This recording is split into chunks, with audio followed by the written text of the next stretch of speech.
In this video, I will show you how to turn on search history for voice search in your YouTube app. Let me show you how. Open up your YouTube app. Click on your profile icon. Click on the setting icon. Click on your data in YouTube.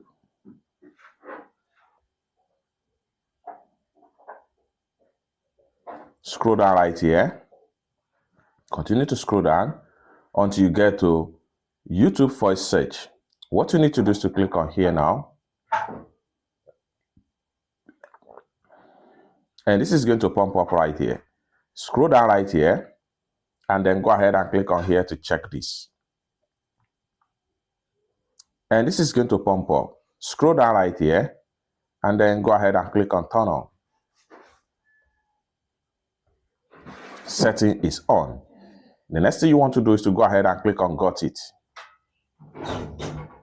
It's that simple. By the time you go back right here, you find out that your voice search history is being turned on right here. It's that simple. For more useful tutorial, tips and tricks like this on how best to use your YouTube app, consider to subscribe. Thank you so much for watching, and I hope to see you in my next video. Bye for now.